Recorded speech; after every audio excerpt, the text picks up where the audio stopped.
اللہ تبارک و تعالیٰ نے عقائد جہاں صلی اللہ علیہ وسلم کی برکت سے انسانیت کو انسانیت سکھائی اور انسان کو انسان بنایا۔ اللہ تبارک و تعالیٰ نے مذہب اسلام کی برکت سے صرف نیت کریں تو بہت سے کام اس نیت کرنے کی وجہ سے وہ دین بن جاتا ہے اور ثواب بن جاتا ہے۔ بہت سارے کاموں میں سے ایک کام اور بہت سے اعمال میں سے ایک عمل وہ جس میں ہم بیٹھے ہیں، پہلے بھی اس چیز کا تذکرہ ہوتا ہے کہ جب بھی ہم اس بیان کے لیے آئیں، جمعے کے بیان سننے کے لیے جائیں یا کسی بھی پروگرام کے لیے جائیں تو طالب علم بن کے جائیں کہ میں سیکھنے کے لیے جا رہا ہوں۔ اور سیکھنے کی حیثیت میں جیسے یہ والا بیان ہوتا ہے تو قرآن سیکھنے کی بھی نیت، حدیث سیکھنے کی بھی نیت، سنت سیکھنے کی بھی نیت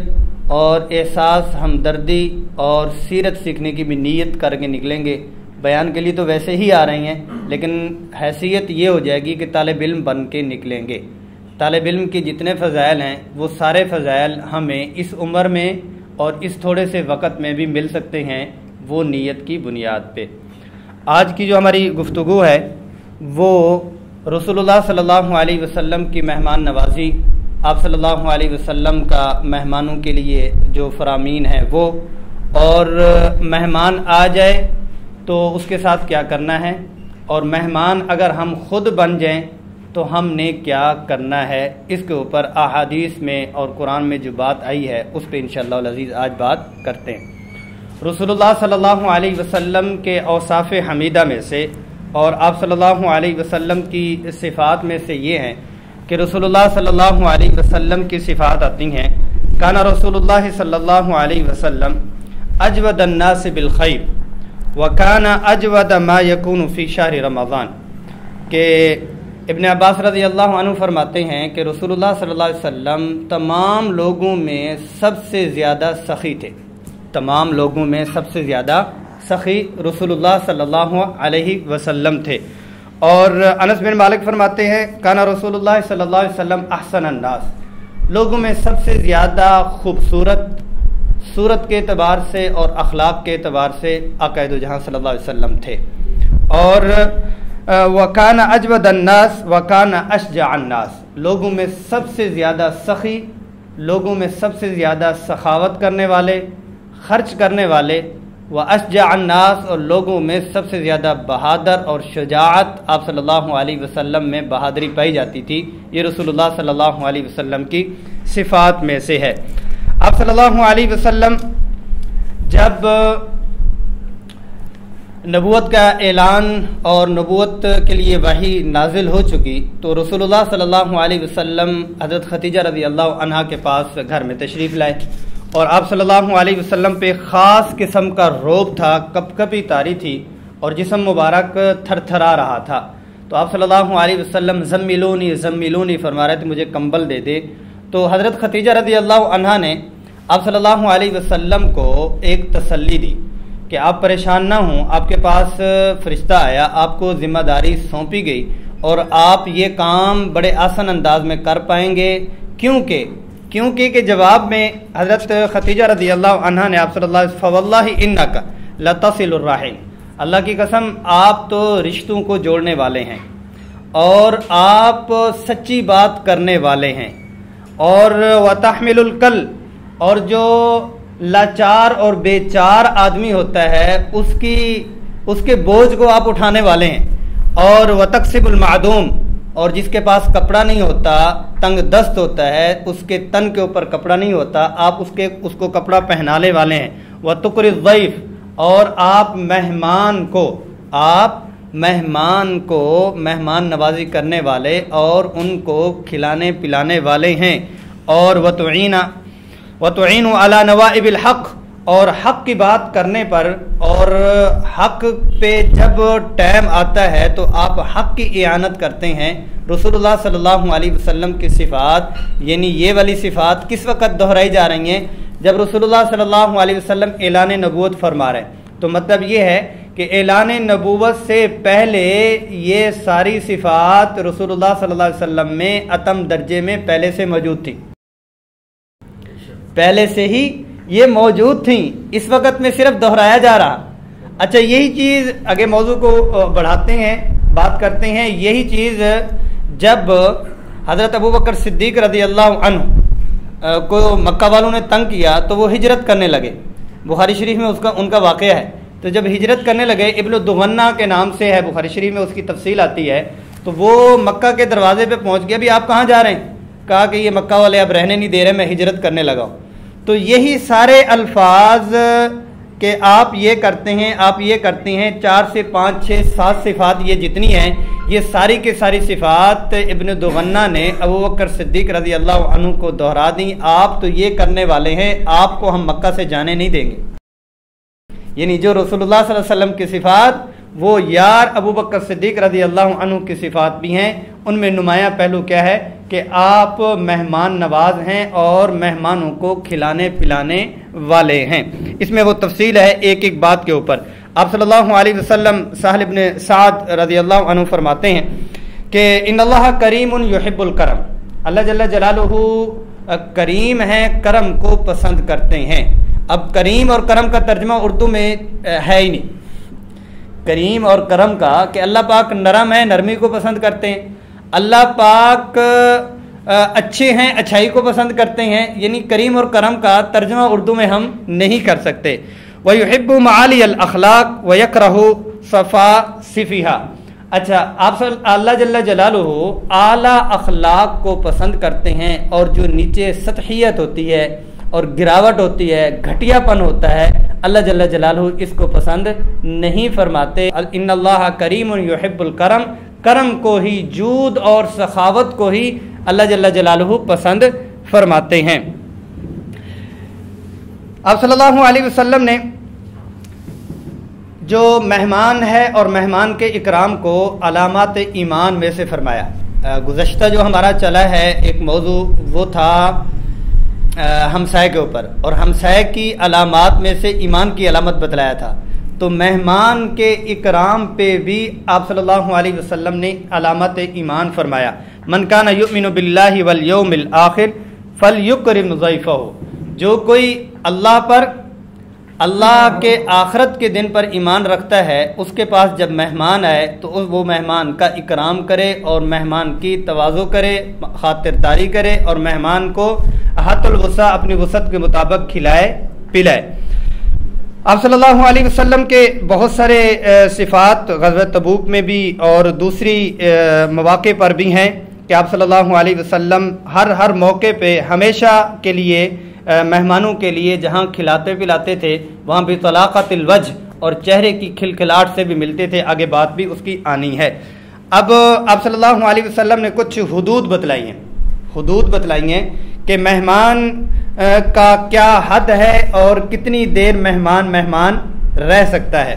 ایک تو یہ ہے کہ آپ صلی اللہ علیہ وسلم نے فرمایا کہ ان الضیافت حق علی کل مسلم، ضیافت ہر ایک مسلم کے اوپر حق ہے کہ وہ اپنے مہمان کی ضیافت کرے۔ اچھا، حق کا کیا مطلب ہے؟ حق کا کیا مطلب ہے؟ بندہ کہتا ہے کہ میرا حق ہے، میں حق لے کر ہی چھوڑوں گا، میں کوئی خیرات تھوڑی لے رہا ہوں آپ سے، میرا حق ہے، میرا قرض ہے، میں اپنا قرض لے رہا ہوں، میں کوئی ایسی بات نہیں کر رہا، میں اپنا قرض لے رہا ہوں، میرا حق ہے، میرا حق واپس کریں۔ تو علماء نے اس کے اوپر اس کی تشریح کرتے ہوئے یہ لکھا ہے، حق کا مطلب یہ ہے کہ مہمان کا حق ہے کہ وہ جو کسی کے گھر میں جائے اور وہ کھلائے پلائے نہ، تو یہ اپنا حق جیسے حقیقی حق زور کے ساتھ وصول کرتے ہیں، اگر کرنا چاہے تو یہ کر سکتا ہے۔ حدیث میں ہے لیلۃ الضیف حق علی کل مسلم، لیکن حق ایک رات کا کھانا ہے، حق ایک رات کا کھانا ہے، ایک رات کا کھانا اس کا حق ہے، وہ لے سکتا ہے۔ فمن اصبح بفنائه فهو علیہ دین ان شاء ان اقتضى وان شاء ترک، کہ رات اس کے پاس رہا ہے اور اس نے کچھ کھلایا پلایا نہیں، پوچھا نہیں، آپ صلی اللہ علیہ وسلم نے فرمایا اس کے اوپر حق باقی ہے، اس کی مرضی ہے یہ اپنا حق چھوڑ دے، اس کی مرضی ہے یہ اپنا حق وصول کرے۔ تو اس کا مطلب دین کا جو فرمائے یہ قرض ہے، یہ قرض ہے، کسی اور موقع کے اوپر ان کو وصول کرے، یا اس کو معاف کر دے یا کسی اور موقع کے اوپر اس سے اپنا حق وصول کرنا چاہے تو کر سکتا ہے۔ یہ مہمان کی اکرام کے لیے اہتمام کی طرف اشارہ فرمایا ہے کہ مہمان کا اتنا زیادہ احترام اور اکرام ہے کہ جہاں آپ کے خاندانی چیزیں اور آپ کا وقار بڑھ رہا ہے وہاں آپ کو حق ادا کرنا بھی ہوگا کہ یہ مہمان ہے اور مہمان کا حق ادا کرنا چاہیے۔ اچھا یہ ہے کہ آگے آ رہا ہے کہ اور حدیث میں کہ ایک دن تو ایک رات تو حق ہے، اور جو 3 راتیں یا 3 دن وہ مہمان کے لیے ضیافت ہے۔ اس کے بعد اگر مہمان رہتا ہے تو پھر اس کے لیے صدقہ ہے کہ وہ جتنا بھی کھلا رہا ہے اس کو اتنا زیادہ ثواب مل رہا ہے، اتنا زیادہ ثواب مل رہا ہے کہ رسول اللہ صلی اللہ علیہ وسلم نے فرمایا من کان یؤمن باللہ والیوم الآخر فلیکرم ضیفہ جائزتہ، اور دوسری جگہ جائزتہ یومہ ولیلتہ۔ آپ صلی اللہ علیہ وسلم نے فرمایا کہ ایک دن تو حق ہے، ایک دن تو حق ہے کہ ایک دن اور ایک رات یہ مہمان کے لیے اس کے لیے اہتمام کرے۔ اچھا پھر 3 دن والضیافت ثلاثۃ ایام، اور 3 دن اس کی ضیافت ہے، 3 دن اس کی ضیافت ہے، مہمان نوازی 3 دن ہے۔ جو پہلا دن ہے وہ اس کا حق ہے، وہ اس کو کرنا ہی کرنا ہے، ہر حال میں کرنا ہے۔ اچھا اس کے بعد فمن کان وراء ذلک فما کان وراء ذلک فهو صدقۃ علیہ، اس کے علاوہ وہ مہمان کو کھلا رہا ہے، وہ چوتھے دن سے اوپر مہمان ہے، تو جیسے کسی کو کھلاتے ہوئے ثواب ملتا ہے، ایک ایک روٹی اور ایک ایک لقمہ اور ایک ایک جو ٹکڑا کھلانے کے اوپر ثواب ملتا ہے، وہ مہمان کا اس کو صدقے کی مد میں ثواب مل رہا ہے۔ علماء نے اس کی تشریح یہ لکھی ہے، اس کا یہ ہے کہ مہمان آیا ہے 3 4 5 دن جو ہے وہ رہنے کے لیے آیا ہے۔ اچھا یہ جو مہمان کا لفظ بولا جا رہا ہے اس میں سارے شامل ہیں، اس میں خونی رشتے بھی شامل ہیں، اس میں بہن بھائی بھی شامل ہیں، اس میں دور کے رشتہ دار بھی شامل ہیں، اس میں جاننے والے بھی شامل ہیں، کاروبار ساتھ کرنے والے بھی شامل ہیں، کاروبار نہ کرنے والے بھی شامل ہیں، حتیٰ کہ اگلی بات کروں کہ اس میں اسلام کی شرط بھی نہیں۔ مہمان لفظ آ رہا ہے، مہمان ضعیف المسلم نہیں آ رہا، ضعیف المسلم نہیں آ رہا ہے، مہمان کا لفظ آ رہا ہے۔ جیسے ہمسائے میں ہمسایہ تھا، مہمان میں بھی مہمان ہے۔ آگے مثال آ رہی ہے، آپ صلی اللہ علیہ وسلم نے کافروں کی ضیافت کیسے کی اور ضیافت کرنے پر وہ کیسے مسلمان ہوئے آپ صلی اللہ علیہ وسلم۔ تو اس میں تطبیق یہ ہے کہ پہلا دن جو بھی مہمان ہے اس کے لیے تھوڑا بہت تکلف کیا جا سکتا ہے۔ عام حالات میں گھر میں جو کھانا بنتا ہے اس کھانے سے تھوڑا سا پہلے دن تکلف کیا جا سکتا ہے، اس کی جو عام حالات کی ڈش ہے اس میں تھوڑا سا رنگ رنگیلا کیا جا سکتا ہے، یہ سنت ہے۔ اچھا پھر جو 3 دن ہے، پہلے دن کی بنسبت 3 دن مزید اہتمام کم ہو جائے، اہتمام اس کا بھی ہو جائے پھر کم ہو جائے۔ پھر 3 دن کے بعد کا جو معاملہ ہے اس میں یہ ہے کہ جو روٹین کے مطابق وسعت کے مطابق حساب کتاب چل رہا ہے اسی وسعت کے مطابق مہمان کا اکرام کرنا چاہیے۔ بہرحال اس کا اکرام اور اعزاز ایک دن تو پہلا دن جو ہے اور پہلی رات اس میں اس کا اہتمام خوب کرنا اس کا حق ہے، اور اس کے اوپر سنت سمجھ کر اور اس کا حق سمجھ کر ادا کریں گے تو اس کے اوپر مزید احادیث ہیں کہ برکات بھی ملتی ہیں۔ اچھا اگلے بات آ جاتی ہے کہ ایک دو اور فضیلتیں سناتے ہیں، پھر اس کے بعد مہمان خود بنے تو اس وقت کیا کرنا ہے۔ آپ صلی اللہ علیہ وسلم نے اس دور میں جب کھانے پینے کا کچھ بھی نہیں تھا، کھلانے پلانے کا بھی نہیں تھا، اور پچھلا تھوڑا سا دور پیچھے سے تھوڑا سا ہم چلے جائیں تو یہ ہوٹل سسٹم بھی نہیں تھا نا، ہوٹل سسٹم بھی نہیں تھا۔ وہ اس لیے کہ عام مہمان کسی کا جاننے والا ہو یا نہ ہو، وہ کسی دیہات میں کسی شہر سے گزرتا تھا، نہ ہوٹل تھے نہ ہوٹل کی ضرورت تھی، کوئی جاننے والا ہوتا یا نہ ہوتا تو اس کو اپنے گھروں میں اپنے ڈیرے پہ مہینہ تو ویسے نہیں پوچھتے تھے، 5 7 دن تو انہوں نے پوچھنا ہی نہیں ہے، مہمان آیا تو بس مہمان آیا، اس کو یہ نہیں پوچھیں گے کہ آپ نے کب جانا ہے کہاں جانا ہے۔ یہ رواداری میں پیچھے جو حضرات بیٹھے ہوئے ہیں ان کے سامنے ہمارے کلچر میں بھی یہ چیزیں پائی جاتی، عربوں کے ہاں تو بہت زیادہ پایا جاتا، عربوں کے ہاں تو پوچھتے بھی نہیں تھے کس کام کے لیے آ رہے کہاں جا رہے ہو، اور بکرا ذبح کر دیتے تھے عام لوگ، اور اونٹ ذبح کر لیتے تھے۔ آگے مثالیں آ رہی ہیں، حضرت ابراہیم علیہ السلام جب وہ آئے تو فجاء بعجل حنیذ، کوئی نہیں پوچھا کون ہو کہاں ہو کدھر جا رہے ہو، ذبح کیا بچڑا اور گائے کا بچہ ذبح کیا اور اس کو بھون کے روسٹ بنا کے سامنے رکھ دیا. اگر پوچھا ہوتا تو شاید اس کی ضرورت بھی نہیں پڑتی, وہ آگے اس کی تفصیل آ رہی ہے. تو پہلے یہ کلچر سسٹم نہیں تھا, اعتماد بھی تھا اور دونوں طرف سے رکھ رکھاؤ بھی تھا, تو ہوٹل سسٹم تھا نہیں. اور غربت کے باوجود پھر مہمان نوازی بھی ہوتی تھی. آپ صلی اللہ علیہ وسلم نے مختلف مواقع پر جب مہمان آتے تھے تو کمال کا ایک ماحول بنتا تھا. سوچا جاتا تھا کہ آج 3 مہمان ہیں, کس کے گھر میں بھیجیں, کیونکہ رسول اللہ صلی اللہ علیہ وسلم کے اپنے گھر میں کچھ بھی نہیں ہے. کن کے گھر میں بھیجیں؟ کبھی ان کے گھر اعلان ہوتا تھا کہ آج 3 مہمان ہیں, کون ساتھ لے کے جائے گا. آپ صلی اللہ علیہ وسلم ایک دوسری جگہ کے اوپر آیا ہے, وہ سامنے ایک اور حدیث ہے, میں اس پہ آپ کو سنا دیتا ہوں کہ آپ صلی اللہ علیہ وسلم نے پوچھا, طلحہ رضی اللہ رجل من الانصار آتا ہے نا, کہ 2 جگہوں سے پوچھا کون کرے گا, فرمایا کہ گھر میں کچھ نہیں ہے. دوسرے سے پوچھا کون مہمانوں کو لے کے جائے گا, ایک مہمان ہے, نہیں ہے. تو پھر رجل من الانصار, طلحہ رضی اللہ عنہ کے بارے میں آتا ہے, انصار میں سے, انہوں نے کہا میں لے کے چلوں گا. مہمان کو ساتھ لیا, گھر میں چلے گئے اور جا کے اپنی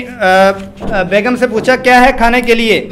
حی طعامک واصبحی سراجکی, ما عندنا الا قوت الصبیان, کہ قوت عربی زبان میں اس وقت کو کہتے ہیں, ایک وقت کے کھانے کو کہتے ہیں. قوت جو خزانہ ہے یا لفظ ہے, طعام لفظ استعمال نہیں ہوا, قوت کا لفظ استعمال ہوا. قوت ایک وقت کے کھانے کو کہتے ہیں. کھانا بچوں کا پڑا ہوا ہے اور وہ بھی ایک وقت کا ہے, دوسرے وقت کا کھانا کوئی نہیں ہے. تو کہتے ہیں اچھا ایسے کریں, بچے تو بچے ہیں, ان کو بھی کھلانا پلانا چاہیے. بہرحال رسول اللہ صلی اللہ علیہ وسلم کے بھیجے ہوئے یہ مہمان ہیں, تو آپ نے ایسے کرنا ہے, حی طعامکی واصبحی سراجکی ونومی صبیانکی اذا ارادوا عشاء. ایسے ہے کہ جلدی جلدی آج بچوں کو جلدی ہی سلا لینا اور جلدی ہی سارا کچھ کر لینا جب وہ کھانا کھانے کا ارادہ کریں. پھر کیا کرنا, فَإِذَا دَخَلَ ضَيْفُنَا فَأَطْفِئِ السَّرَاجَ أَوْ سِرَاجَ, کہ جب مہمان آ جائے تو آپ نے ایک کام کرنا ہے کہ کھانا رکھنے کے بہانے سے آپ نے چراغ بجھا دینا ہے, چراغ بجھا دینا ہے. اور یہ ہے کہ آپ نے یہ دیکھنا ہے کہ جب تک ہم کھانا لیں میں سامنے منہ چباتا رہوں گا اور اندھیرا ہوگا اور اس میں وہ پیٹ بھر کے مہمان کھانا کھا لے گا. ایسے ہوا اور سارا ان کو کھلا دیا. بچے ساری رات آرام سے ایک طرف سوئے رہے. صبح جب ہوئی تو آپ صلی اللہ علیہ وسلم کے پاس جب پہنچا, وہ شخص پہنچے, یہ لوگ اللہ کے لیے کرتے تھے. انہوں نے کبھی بھی نہیں بتانا تھا کہ جی ہم نے ایسے کیا, ہم نے یوں کیا. آپ صلی اللہ علیہ وسلم نے فرمایا کہ اے طلحہ, رات آپ کے اس عمل پر اللہ بھی مسکرا دیے. اللہ ضحک اللہ اللیلۃ او عجب من فعالکما, اور فرمایا کہ آپ کو پتہ ہے رات آپ نے یہ کیا اور آپ کے میرے پاس پہنچنے سے پہلے جبریل امین پہنچے ہیں اور انہوں نے کہا وَيُؤْثِرُونَ عَلَىٰ أَنفُسِهِمْ وَلَوْ كَانَ بِهِمْ خَصَاصَةٌ, کہ ان کے اپنے گھروں میں کچھ بھی نہیں لیکن یہ ہے کہ وہ ایثار اور قربانی کر کے کھلاتے ہیں ان کے. وَمَن يُوقَ شُحَّ نَفْسِهِ فَأُولَٰئِكَ هُمُ الْمُفْلِحُونَ, کہ یہ کامیاب لوگ ہیں, یہ کامیاب لوگ ہیں. ان کی کامیابی پر اللہ جل جلالہ نے قرآن اتارا ہے کہ مہمان نوازی میں اپنے پیٹ پہ پتھر باندھ کے اور منہ چبا کے اور لائٹ کو آف کروا کے اس کا اکرام کروایا. اس کے اوپر اللہ جل جلالہ نے قرآن مجید کو یوں اتارا. اس میں بہت سارے فوائد ہیں کہ اس میں جہاں ان کا آپ صلی اللہ علیہ وسلم سے محبت, دنیا سے زہد بھی نظر آ رہا ہے, اور یہاں اس مرد کے اس کردار اور جذبے میں خاتون کا کردار اور جذبہ بھی شامل ہے. خاتون کا کردار اور جذبہ بھی شامل ہے کہ مرد نے تو نیت کر لی, اس نے تو نیت کر لی کہ میں مہمان کو کھلاؤں, لیکن یہ ہے کہ خاتون کا بھی ذہن بنا ہوا ہے کہ اس نے بھی وہ کہا, یہ نہیں کہا کہ کیسی بات کرتے ہیں بچوں کو میں سلا دوں, بچوں کا ہی پڑا ہوا ہے اور کیا ہے, لیکن وہ بھی اس چیز کے اوپر تیار ہیں کہ بچوں والی یہ قربانی ہم کرنے کو ہی تیار ہیں. تو آپ صلی اللہ علیہ وسلم نے ایک دفعہ ایک موقع کے اوپر کافر کا اکرام فرمایا. ایک کافر آیا، آپ صلی اللہ علیہ وسلم نے فرمایا، اور وہ بھوکا پیاسا تھا، آپ صلی اللہ علیہ وسلم نے فرمایا کہ ابھی پلاؤ اس کو، ایک بکری کا دودھ لائے، پی لیا جی، اور دوسری بکری کا پلاؤ، پھر پی لیا، تیسری بکری کا پھر پی لیا، چوتھی بکری کا پی لیا، پانچویں بکری کا پی لیا، چھٹی کا پی لیا، 7 بکریوں کا دودھ پی گیا۔ آپ صلی اللہ علیہ وسلم نے فرمایا بھی بیٹھو، کیا حال ہے؟ خیریت؟ ٹھیک۔ آپ صلی اللہ علیہ وسلم سبحان اللہ، کیا معلم تھے، کیا دل کو جیتنے والے تھے، کسی قسم کی کوئی بات نہیں، ایمان کی دعوت دی، اور ایمان کی دعوت اس موقع پہ دی۔ فرمایا کہ جو مومن بندہ ہوتا ہے وہ بسم اللہ پڑھتا ہے، اور بسم اللہ کی برکت سے وہ ایک آنت سے کھاتا ہے اور اس کا پیٹ بھر جاتا ہے۔ اچھا، رات گزری، اس نے بات سنی سنائی کر لی، یہ کھانا کھانے کے بعد وہ مسلمان ہوا، دوسرا دن ہوا، وہی وقت ہوا، کہتے جی کھانا پینا، آپ صلی اللہ علیہ وسلم یہ پلاؤ بکری کا دودھ اس کو دیا گیا، بسم اللہ الرحمن الرحیم پڑھ کے پیا، آپ صلی اللہ علیہ وسلم کہ دوسری بکری کا لاؤ، کہتے بس، آپ صلی اللہ علیہ وسلم فرمایا کہ یہ ایمان ہے، یہ بسم اللہ کی برکت ہے کہ مومن ایک آنس میں کھاتا ہے اور کافر 7 میں۔ صحابہ اس معجزے کے اوپر بہت ہی زیادہ متعجب ہوا کہ ہمارے سامنے ہوئے کہ 7 بکریوں کا پی گیا، اور بسم اللہ پڑھ کے جب اس نے کھانا کھایا اور آپ صلی اللہ علیہ وسلم نے اس کا اکرام کیا تو وہ بندہ ایک بکری کے دودھ سے ہی اس کا پیٹ بھر گیا۔ خندق والے دن آپ صلی اللہ علیہ وسلم کی ضیافت، اس میں بھی بہت زیادہ برکت ہے کہ جس میں جابر رضی اللہ عنہ نے آپ صلی اللہ علیہ وسلم کی کیفیت زار دیکھی، اور رسول اللہ صلی اللہ علیہ وسلم نے 2 پتھر باندھے ہوئے اور چہرے کے اوپر بھوک کے آثار بھی گھر میں بلوایا، تو جابر رضی اللہ عنہ کی جو بیگم ہیں اور ان کی زوجہ محترمہ ہیں، انہوں نے کھانا تیار کروایا۔ وہ کھانا آپ صلی اللہ علیہ وسلم نے اپنا لعاب مبارک اس میں ڈالا تھا، 5 سے 9 بندوں کا کھانا تھا، جس کو 1000 سے زائد لوگوں نے کھایا، اور وہ کھانا پھر بھی ختم نہیں ہوا۔ یعنی جن بنیادوں کے اوپر، کیونکہ مہمان نوازی کا تعلق مل سے نہیں ہے، دل سے ہے۔ مہمان نوازی کا تعلق مل سے نہیں ہے، اس کا تعلق دل سے ہے کہ مل والا مہمان نواز ہو، دل والا مہمان نواز ہوگا، دل والا مہمان نواز ہوگا۔ وہ جس پوزیشن میں بھی ہوگا، وہ مہمان نوازی میں اپنی حیثیت کے مطابق اس میں چاہت شامل ہوتی ہے۔ آگے بات کو بڑھاتے ہیں، بلوچستان میں وہ ایک صاحب سے پوچھا، ایک جماعت والے گئے، وہ حیران ہوئے، کہتے حیران ہم اس چیز پہ ہوئے، ایک بچی آئی مسجد کے دروازے پہ، مسجد کا دروازہ بھی نہیں، چھوٹی چھوٹی دیوار، اور آ کے 12 لوگ جماعت کے ہیں یا 11 لوگ، ان کو دودھ دے کے جائی، کہتے دودھ میں نے خود لیا اس سے، وہ کتنا تھا؟ آدھا گلاس۔ بلوچستان میں آئی 11 لوگ ہیں اور 11 لوگوں کا اکرام کرنے کے لیے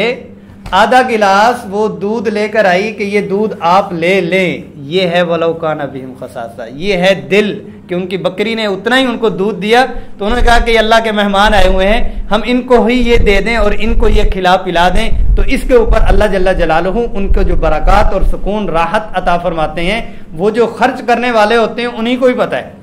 خرچ کرنا ایک بہت بڑا بزنس ہے، خرچ کرنا اللہ کے ساتھ، اور خاص طور پر براہ راست کھانے کھلانے کے اوپر خرچ کرنا، یہ اللہ کے ساتھ بہت بڑا بزنس ہے۔ اس کا پروفٹ جن لوگوں نے دنیا میں دیکھا ہوا ہے نا، انہوں نے ایک مل سے 4 ملیں لگائی ہیں۔ ایک مل سے ایک مل بنا لو، یا ایک مل سے ایک دسترخوان آپ، یا چند گھروں کو باعزت طریقے سے ان کا راشن آپ لگا لو، یا یہ ہے کہ مہمان آنے والے ہیں ان کا عزت اور احترام اور کھانے کا انتظام کر لو، پھر دیکھو کہ برکات کا نظام کیسے چلتا ہے۔ یقیناً ان بنیادوں پر اللہ جل جلالہ نوازتے اور خوب عطا فرماتے ہیں۔ اب موضوع کا دوسرا پہلو جس میں یہ ہے کہ خود مہمان بنے، موضوع کا دوسرا پہلو جس میں خود مہمان بنے۔ مہمان بننے میں یہ ہے کہ آپ صلی اللہ علیہ وسلم جو کوئی بھی دعوت دیتا تو آپ صلی اللہ علیہ وسلم ان کی دعوت کو قبول فرماتے۔ اچھا، یہاں پر جو لفظ ہے جو کوئی بھی دعوت دیتا، اس میں مقصد یہ ہے کہ کوئی غریب کم درجے کا چھوٹے دسترخوان اور بغیر مینیو کے اور جس میں کچھ بھی نہیں ہے وہ دعوت دیتا تو آپ صلی اللہ علیہ وسلم اس کی تو ضرور دعوت کو قبول فرماتے، اور فرمایا وَلَوْ دُعِيتُ إِلَى ذِرَاعٍ أَوْ قُرَاعٍ لَأَجَبْتُ، کہ مجھے اگر ایک چیز عربوں کے ہاں مطلب یہ ہے کہ اگر کوئی آج کے دور میں کہے کہ مولوی صاحب کو ہی بلاتے ہیں، ویسے تو ہر ایک نے خود ہی وہ کرنا ہوتا ہے، مولوی صاحب نے کسی کو بلانا نہیں ہوتا، انہیں کو بلاتے ہیں جزاکم اللہ خیر۔ اگر کوئی کہہ دے کہ میں نے مرغی کے پنجے بنائے ہیں تو آپ آ جائیں کھانے کے لیے، مینیو میں مرغی کے پنجے کہے کہ میں نے بنائے ہوئے ہیں تو آپ کھانے کے لیے آ جائیں، بس ایک ہی ہے، اس کے علاوہ کوئی نہیں ہے، اور اس کا وہ مذاق بھی نہیں ہے، ان کی حیثیت بھی اتنی ہے، جھونپڑی میں رہنے والا ہو، پھر پتہ چلے گا کہ اس کی دعوت کے لیے کون جاتا ہے اور کون نہیں جاتا۔ تو اس دور میں بکری کا کھر اور بکری کے جو پاؤں پکانے تھے وہ اس چیز کی علامت تھی، عام استعمال۔ آج کل تو مہنگا ترین ڈش جو ہے نا وہ پائے کے اوپر لڑائی ہوتی ہے، رات نیند نہیں آتی، صبح جو درس قرآن میں پہنچنا پڑتا ہے کہ بکرے کے پائے بنے ہوئے ہیں، آج کل تو وہ فیشن اور اچھی ڈش ہے، اس دور میں اس کو کوئی حیثیت نہیں تھی۔ تو آپ صلی اللہ علیہ وسلم نے فرمایا کہ اگر مجھے کوئی اتنی چھوٹی سی ڈش کے اوپر بھی بلائے اور اس کی بھی دعوت دے تو لَأَجَبْتُ، اس کی دعوت کو بھی میں قبول کروں گا اور اس کے دل رکھنے کے لیے ضرور جاؤں گا، اور اللہ حفاظت فرمائے۔ تو آج کل کیا ہوتا ہے، ہم خود اس میں شامل ہیں، کو مینیو کو اگر پتہ چل جائے، مینیو کا پتہ چل جائے اور کہیں کہ آپ کا کھانا ہے تو وہ کہیں کہ کیا بنا ہوا ہے کہ دال، اور کہاں پہ ہے، یہ خواجہ اسلام روڈ امجد صاحب، وہ خواجہ اسلام روڈ، وہ خواجہ، یہ 4 گھروں کے بعد ہے، اور وہ ادھر سعید کالونی سے اوپر کنار روڈ پہ وہ احمد بھائی بیٹھے ہوئے ہیں،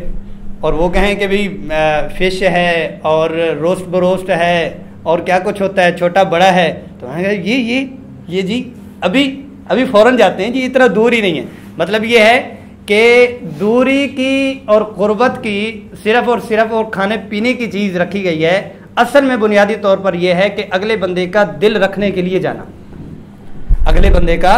دل رکھنے کے لیے جانا کہ اس نے مجھے بلایا ہے تو لہٰذا اس کا دل رکھنے کے لیے ہے۔ دل رکھنے کے بعد اگر اچھا مل جائے تو تب بھی ٹھیک ہے، اچھا نہ ملے تب بھی ٹھیک ہے، لیکن اس میں ایک سنت جو ہم میں سے ہر بندہ اس میں ہم کمزور ہیں، ایک سنت، آج اگر سارے بیان میں سے صرف ایک سنت کے اوپر ہم نے عمل کیا تو آج کے بیان کے کم از کم پیسے پورے ہو جائیں، وہ بتانے لگا ہوں۔ جہاں کھانا کھائیں، جس کے ہاں کھانا کھائیں، چائے ہے، کھانا ہے، جو بھی ہے، چھوٹا ہے بڑا ہے، اس کھانے کی اور کھانے والوں کی تعریف کرنا، اس کھانے کی اور کھانا کھلانے والوں کی، کھانا بنانے والوں کی، ان کی تعریف ضرور کرنا۔ وہ خواتین یا وہ بندہ خود کہیں سے منگوا کے وہ اس کی مکھ نکل جاتی ہے، اور یہ جی کھا پی کے وہ کر کے جی ٹھیک ہے جی ٹھیک ہے جی بس جا رہے ہیں، مطلب وہ کھلانے والا ہوتا ہے وہ بھی منہ دیکھتا رہ جاتا ہے کہ بھی انہوں نے کھایا اور چپ کر کے چلے گئے۔ کھانا تو ویسے ہی آپ صلی اللہ علیہ وسلم نے ما عاب النبی صلی اللہ علیہ وسلم طعاما قط، آقا دو جہاں صلی اللہ علیہ وسلم نے کھانے میں کبھی بھی عیب نہیں نکالا،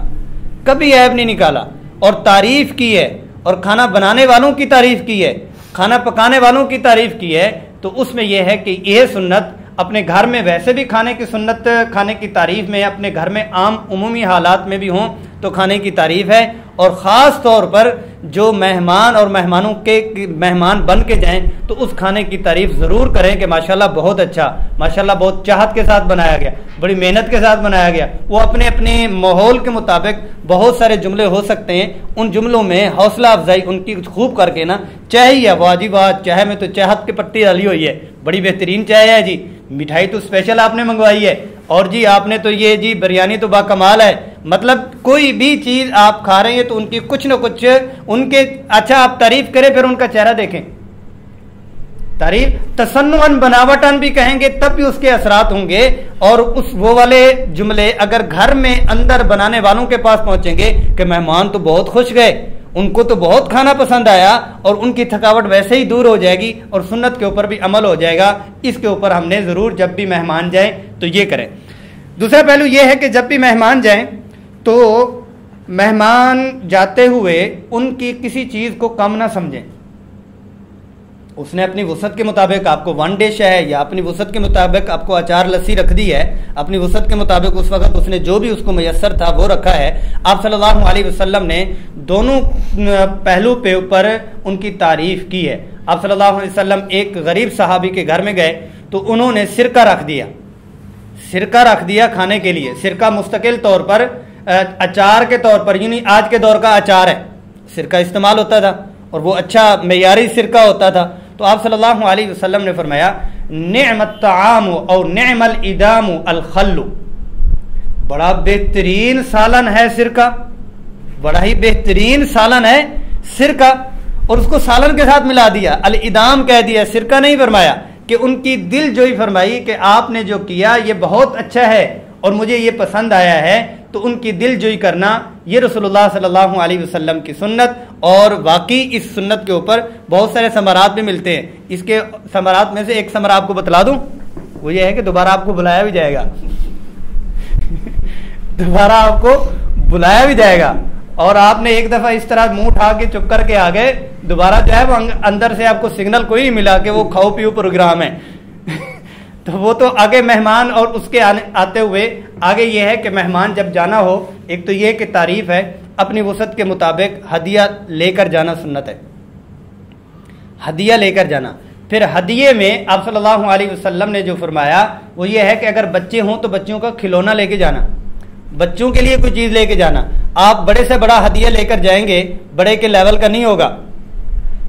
وہ کہے گا اچھا جی ٹھیک ہے، اپنی اپنی حیثیت کے ہوتے ہیں کہ یہ انعام بھی دیا جا رہا ہے، ان کے اپنے اپنے انعام کا، آپ سوٹ لے جائیں، آپ موبائل لے جائیں، آگے جائیں تو اس کے پاس آئی فون ہو اور آپ چھوٹا سا موبائل لے کے جا رہے ہیں اپنی حیثیت کے۔ مطلب یہ کہ بچے کا چھوٹا سا بھی کھلونا لے کے چلے جائیں گے تو بچہ تو چھلانگے لگاتا نہیں رہے گا کہ میرے لیے یہ چیز لائے ہیں، اور بچے کی خوشی کی وجہ سے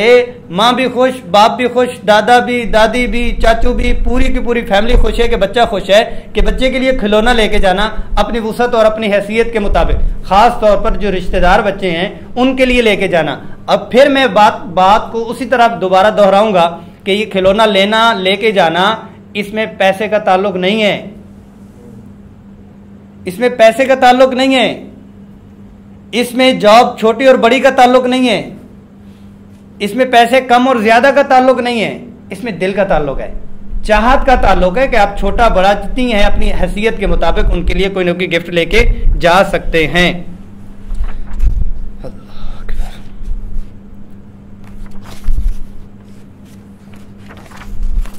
اس میں اور بھی کافی سارے پہلو ہیں، ایک پہلو میں رہ گیا اور اسی کو ہی بیان کرتے ہیں۔ آپ صلی اللہ علیہ وسلم ضیافت میں، اور آپ صلی اللہ علیہ وسلم کا پورا خاندان اوپر سے لڑی جو ہے وہ چلتی آ رہی ہے ضیافت میں۔ ہاشم آپ صلی اللہ علیہ وسلم کے نسب میں آتے ہیں، تو ہاشم کہتے ہی اس شخص کو ہے جو سرید بنانے والا ہو، پانی میں شوربے میں روٹی ڈالنے والا ہو، اور ان کا معمول یہ تھا کہ بڑے بڑے تھال، ان کے اندر بکرا ہے یا اونٹ ہے ذبح کیا، اس کا گوشت و شوربہ بنایا، اس میں روٹیاں بھگو دیں، روٹیاں بھگونے کے بعد بڑے بڑے مینار تھے، ان میناروں کے اوپر وہ بڑے تھال رکھ دیتے تھے، تھال رکھنے کے بعد ساتھ میں وہ ایک چراغ رکھ دیتے تھے کہ دور سے لوگوں کو نظر آئے گے کہ یہ چراغ ہے۔ جب وہ چراغ کے پاس آتے تھے کوئی بندہ نہیں ہے اور کوئی قریب نہیں ہے، وہ جو قافلہ گزرنے والا ہوتا وہ قافلہ وہاں سے اپنا کھانا اور سرید کھاتا اور پھر آگے چلا جاتا۔ یہ مہمان نوازی کے اس طرح کے دسترخوان آپ صلی اللہ علیہ وسلم کے خاندان سے پہلے سے لگتے آ رہے تھے، اور جب مہمان آئے تو اپنی وسعت کے مطابق اس سے، ہاں اگر مزاج اور اس کا پرہیز ہے تو وہ اور بات ہے، ان کو پیش کر دینا ہی بہتر ہے۔ کہاں پہ آتا ہے؟ ابراہیم علیہ السلام، ابراہیم السلام، حل اتاک حدیث ضیف ابراہیم، آپ صلی اللہ علیہ وسلم کو بتلایا جا رہا کہ ابراہیم علیہ السلام کے جو مہمان آئے تھے ان کے بارے میں آپ کو پتہ ہے کہ انہوں نے ان کے ساتھ کیا رویہ اختیار کیا تھا۔ اذ دخلوا علیہ فقالوا سلاما قال سلام قوم منکرون، اور جب وہ آئے تو کہا السلام علیکم ورحمۃ اللہ، انہوں نے بھی کہا السلام علیکم ورحمۃ اللہ، لیکن انہوں نے دیکھا کہ یہ لوگ اجنبی سے ہیں اور یہ ذرا ہٹ کے ہیں، اجنبی سے ہیں، عام جو لوگ ہوتے ہیں اس سے ہٹ کے ہیں، جیسے ہمیں بھی پتہ چل جاتا ہے کہ یہ غیر ملکی لگ رہے ہیں، یہ غیر ملکی لگ رہے ہیں، غیر مزاج لگ رہے ہیں۔ فراغ الی اہلہ فجاء بعجل سمین، جب وہ ملے سلام کیا اور پتہ بھی چلا کہ یہ ہٹ سے ہیں، ان کو کہا آپ بیٹھے، گھر میں گئے، بچڑے کو ذبح کیا اور اس کو بھونا اور بھون کر اور تھال میں ٹرے میں رکھ کے مہمانوں کے سامنے پیش کیا کہ آپ کھائیں۔ اب ان سے نہیں پوچھا گیا اس وقت کہ آپ کو پسند کیا ہے، آپ ٹھنڈا پئیں گے یا گرم پئیں گے، آپ شیشے کے گلاس میں پئیں گے یا سٹیل کے گلاس میں پئیں گے، آپ سادہ گلاس میں پئیں گے یا پھول والے گلاس میں پئیں گے۔ وہ آخر کہا کہ میں پیوں گا ہی نہیں، میں پیوں گا ہی نہیں، ٹھنڈا پئیں گے یا گرم پئیں گے۔ مطلب اس کو کر کر کے نہیں سامنے رکھا تو پھر کیا ہوا، فقربہ الیہم فقال الا تاکلون، بھئی کیا ہوا، یہ روسٹ بروسٹ اور اس میں سے دھواں نکل رہا اور آپ کو چاہت ہی نہیں رہی کھانے کی، ہاتھ آگے بڑھاؤ۔ تو جب انہوں نے کہا کہ نہیں ہم کھانے والے نہیں ہیں، تو پھر ان کو پتہ چل گیا اچھا یہ فرشتے ہیں، فرشتوں کو کھانے کی چاہت نہیں ہوتی، فرشتے کھانا نہیں کھاتے، ان کو اللہ پاک نے جو ان کا ذکر لگایا ہوا ہے، جو ان کی غذا لگائی ہوئی ہے، وہ ان کی غذا کے اوپر چلتے ہیں۔ پھر ان کو تھوڑا سا ہوا کہ اچھا یہ تو فرشتے ہیں، فوجس فی منہم خیفہ قالوا لا تخف، جب آگے نہیں کھایا تو دو علامتیں تھیں، علماء نے لکھا ہے ایک یہ ہوتا تھا کہ وہاں کے لوگ اپنے دشمن کے گھر سے کچھ نہیں کھاتے تھے، پختونوں میں ابھی بھی ہے کہ وہ کہتے ہیں کہ جس کے گھر سے کھا لیا تو نمک حرامی ہم نہیں کریں گے،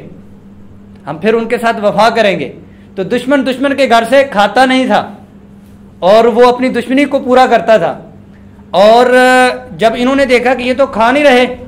اور تھوڑا سا خوف زدہ ہوئے تو اس پر انہوں نے کہا کہ قالوا لا تخف، آپ پریشان نہ ہوں، وبشروہ بغلام علیم، ایک باعمل علم والے بچے کی خوشخبری سنائی۔ تو یہ کون تھے؟ یہ فرشتے تھے۔ علماء نے اس کے اوپر اس کی تشریح میں یہ لکھا ہے کہ انہوں نے پوچھا ہی نہیں تھا، انہوں نے پوچھا ہی نہیں تھا، پوچھتے تو وہ بچڑا بچ جاتا۔ اور پھر آداب سارے کے سارے اسی سے ہی نکالے ہیں، اسی کے ساتھ یہ ہے کہ اپنے گھر والوں کو جا کے تسلی کے ساتھ اور خاموشی کے ساتھ ان کے سامنے انہوں نے انتظام اور اہتمام کیا۔ اور ایک اور ہے، اور وہ جو ہے کہ فما لبث ان جاء بعجل حنیذ، دیر بھی نہیں کی۔ ہماری مارکیٹ میں کیا چلتا ہے؟ منٹو اور کنٹو چلتا ہے نا، منٹو اور کنٹو چلتا ہے۔ مطلب کیا ہے کہ وہ علامت کے ساتھ کہتے ہیں کہ اپنے اپنے کوڈ ورڈ ہوتے ہیں، پاس ورڈ لگے ہوتے ہیں، دکانوں میں بھی لگے ہوتے ہیں، عام بھی لگے ہوتے ہیں، جا چائے لائے گیا، اس کے لفظ ہوتے ہیں کہ مطلب تو واپس نہیں آنا، مطلب اس نے واپس ہی نہیں آنا، واپس آنا ہے تو آدھے گھنٹے کے بعد آنا ہے کہ یہ اتنی دیر میں ویسے ہی چلا جائے۔ فما لبث، یعنی جلدی سے، تاکہ یہ مہمان ان کو بیزاری نہ ہو اور ان کے سامنے پیش کر دیا جائے، اور اچھے اسلوب کے ساتھ فقربہ الیہ، مطلب یہ کہ بہترین کر کے دسترخوان لگایا اور ان کو ان کے سامنے پیش کیا، آسن اسلوب کے ساتھ پیش کیا۔ یہ بھی اس میں آ جاتا ہے۔ قال سلام قوم منکرون، تو اس میں ایک چھٹی چیز جو پائی جا رہی ہے کہ جن مہمانوں کو جانتے ہیں یا نہیں جانتے ان کو کھلانا کمال تو یہ، مہمانوں کو جانتے ہی نہیں تھے، جان پہچان ہی نہیں تھی اور ان کو کھلایا جا رہا ہے، یہ کمال ہے۔ لیکن یہ ہے کہ آج کے دور میں احتیاط اسی میں ہی ہے، آج کے دور میں احتیاط اسی میں ہی ہے کہ جو جاننے والے ہیں کم از کم انہی کا اکرام کر لیں، کیونکہ نہ جاننے والوں کو بہت سارے مسائل ہو چکے ہوئے ہیں جس کی وجہ سے بندہ اخلاص میں یا یہ ہے کہ نیکی کر کے عموماً جو ہے وہ پھنس بھی جاتا ہے۔ ان کے اپنے احتیاط والے پہلو کو مضبوط کرتے ہوئے ان کے ساتھ خیر خواہی کا معاملہ کریں گے تو اللہ جل جلالہ اس کے اوپر برکات بھی عطا فرمائیں گے۔ مہمانوں کے حوالے سے یہ چند چیزیں جو تھیں دونوں اعتبار سے میں نے رکھ لی، اور آپ کے پاس اس کے جو سوالات ہوں تو ان کا جوابات انشاءاللہ مل جائے۔ پیارے نبی کی پیاری ہے سیرت، پیارے نبی کی پیاری ہے سیرت،